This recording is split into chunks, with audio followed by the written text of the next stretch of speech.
এটা মামা বিদ্যালয়া, তোদের এটা বললো হলিডে হোমওয়ার্কে দিয়েছে, তার জন্য এটা আমি পাঠিয়ে দিলাম। আমি একবার পড়ে দিচ্ছি।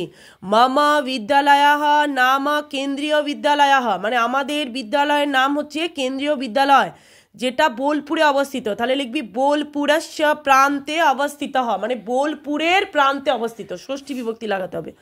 আহাম প্রতিদিনাং বিদ্যালয়াম গচ্ছামি, আমি প্রতিদিন বিদ্যালয়ে যাই। মামা বিদ্যালয়া ভবনম, ভটা কি লিখেছিস রে, মনে হচ্ছে ভবনম অতি সুন্দরম, আমাদের বিদ্যালয়ের ভবনটা খুব সুন্দর, মানে বিল্ডিংটা, ঠিক আছে। বিদ্যালয় একম সুন্দরম সউ নায়েদায় রামায়হলন সুন্দরম উদ্যানম উদয়ানাম अस्ति, মানে আমাদের স্কুলে একটা সুন্দর বাগান আছে। মম বিদ্যালয়ে এক পুস্তকালয় अस्ति, মানে হচ্ছে লাইব্রেরি আছে। মম বিদ্যালয়ে ৫০ আচার্য अस्ति, ৫০টা কি আছে, টিচার্স আছে।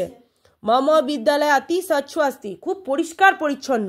মম বিদ্যালয়ে বিদ্যার্থী না কেবলং পঠন্তি অপিতু, মানে আমাদের বিদ্যালয়ের স্টুডেন্টরা কেবল পড়াশোনাই করে না, এছাড়াও নানা কার্যের সাথে যুক্ত থাকে। বুঝতে পারলে?